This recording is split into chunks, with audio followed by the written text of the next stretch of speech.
قبولیت میں وقت لگ رہا ہو اور اللہ تعالیٰ کی طرف سے کوئی جواب نہ آ رہا ہو تو سمجھ جاؤ اللہ کیا چاہتا ہے۔ اللہ تعالیٰ اشارہ دینا چاہتا ہے، حالات بڑے سخت ہو گئے ہیں، صبر نہیں ہو رہا نا، لیکن صبر ابھی تو کرنا ہے، اسی کا تو اجر ہے۔ جب سانس بھی نہ لیا جا رہا ہو، دل شکستہ ہو چکا ہو، تبھی تو صبر کرنا ہوتا ہے۔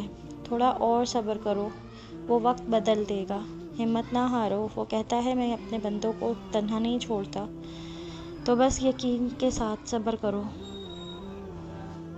لگ رہا ہے تم کسی اندھیرے کمرے میں بند ہو، جہاں دروازے تو بہت ہیں لیکن سب بند ہیں، زندگی رک گئی ہے، مگر سنو، ایسا تو نہیں ہے۔ یہ تو تمہارے دماغ کا خلل ہے، شیطانی وسوسے ہیں۔ دیکھو، اس کمرے میں ایک دروازہ کھلا ہوا ہے، آج بھی تمہاری اندر کی روشنی وہیں موجود ہے، تمہارا رب تمہارا ساتھی ہے۔ ہاں، خزاں کے دن ہیں ابھی، مگر بہار بھی آئے گی۔ سنو، ہمت نہ ہارو، زندگی رکی نہیں ہے، پریشان نہ ہو، وہ رب سب ٹھیک کر دے گا۔ دیکھو، جو دروازے تمہیں بند نظر آ رہے ہیں،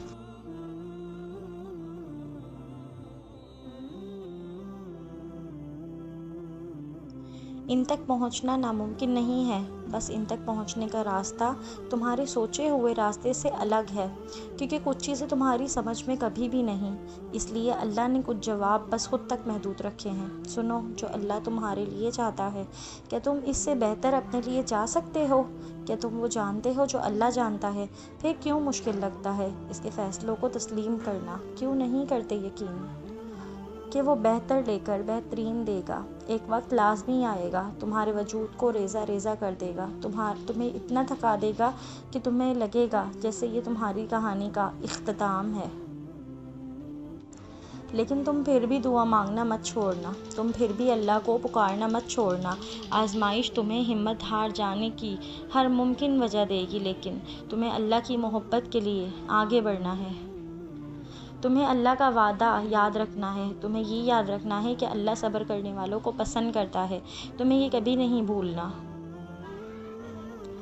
کہ اللہ نے صبر کرنے والوں کا ہمیشہ ساتھ نبھانے کا وعدہ کیا ہے۔ تمہیں اللہ کے وعدوں پہ یقین رکھ کر آگے بڑھ جانا ہے، کیونکہ معجزے توکل کرنے والے دل کے لیے ہوتے ہیں، صبر کن کہنے سے پہلے کی آزمائش ہوتی ہے۔ دیکھو، کبھی کبھی ہم صبر کے جس مقام پہ ہوتے ہیں، بہت کچھ برداشت کر کے گزر رہے ہوتے ہیں، اور پتہ ہے یہ مقام انسان کو سمجھدار بنا دیتا ہے، لوگوں کے رویوں کی سمجھ آنے لگ جاتی ہے، لوگوں سے دور اللہ سے دوستی لینے کا دل چاہتا ہے۔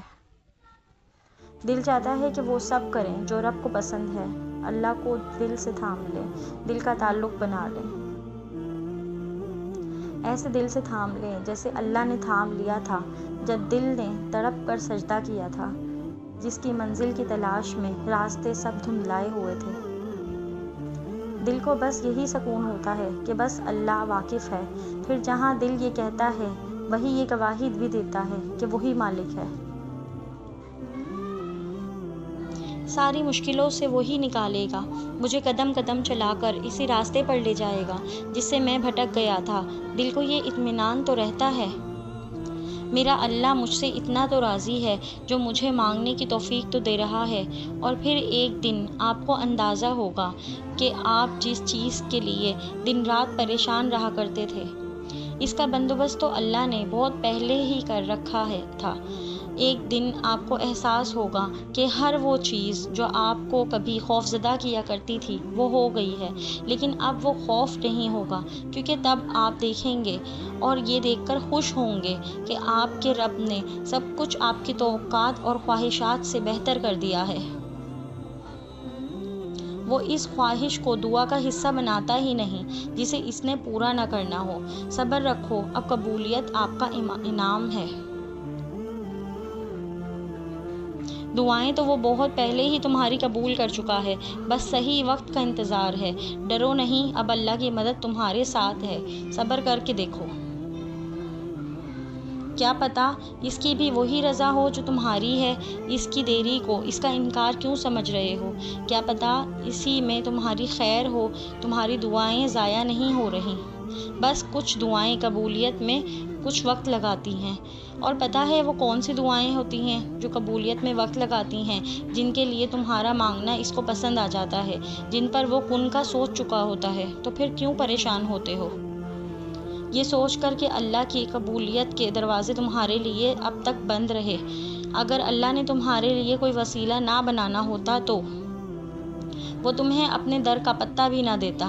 اس کی رحمت کو یہ گوارا ہی نہیں کہ کوئی اس کے در پر آئے اور خالی ہاتھ چلا جائے۔